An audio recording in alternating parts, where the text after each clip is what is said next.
Belinda presents this unabridged recording of Summer on the River, written by Marcia Willett and read by Deidre Rubenstein.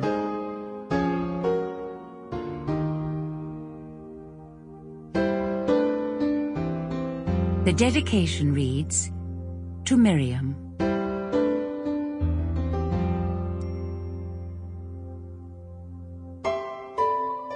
Part 1. Chapter 1.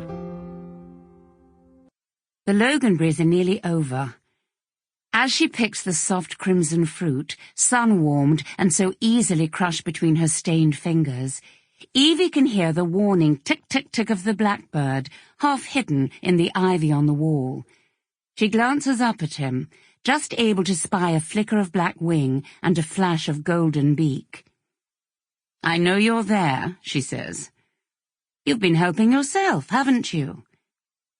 She drops the berries into a wine glass, which also contains a few sweet peas, straightens up, and looks out across the rooftops towards the harbour entrance, where two tiny white boats seem to be slipping and sliding across the shiny blue silk of the sea, tacking this way and that in an attempt to catch the fitful breeze.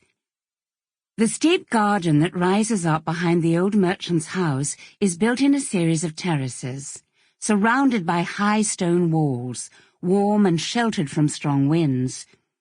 On this highest level, a white-painted wrought-iron table and 4 chairs stand on slate flags, half-screened by a low lavender hedge. A small formal area set above a watercolour wilderness of flowers and shrubs. Evie sits down at the table, smiling with pleasure, reaching to run her fingers through the tall spikes of purple-blue lavender, breathing in its scent. Tommy loved it here, sitting with a bottle of wine open on the table, watching the traffic on the river streaming between the wooded cliffs out to sea.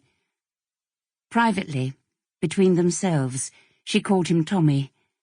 Thomas David Fortescue, TDF. The darling fellow. His aunts always called him that, the darling fellow. They'd raised him, between the 3 of them, when his mother died young of cancer, and his father was busy in London running the family wine import business. "Is it my turn for the darling fellow this exeat? Half-term holiday?"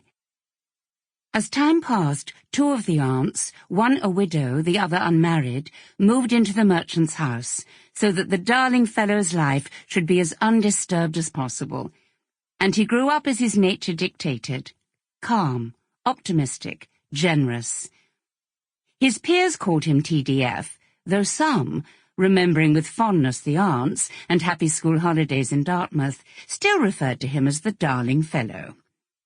He didn't mind, enjoyed the joke, though his first wife, Marianne, occasionally found it irritating when this had to be explained to her own friends or to newcomers to their circle. She called him Thomas.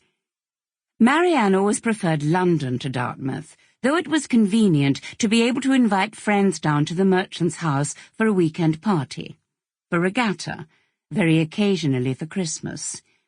With its elegant rooms, sweeping views of the river, the luminous quality of light and sense of spaciousness, it was the perfect house for celebrations.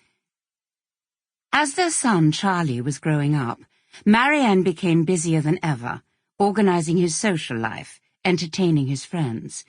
More and more, Tommy found that he was travelling down to Dartmouth alone.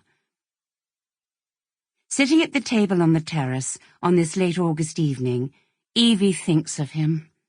Tall, lean, black hair, brown eyes. She first met him in the road outside the house as she climbed up the steep flights of steps from the converted boathouse that she was planning to buy.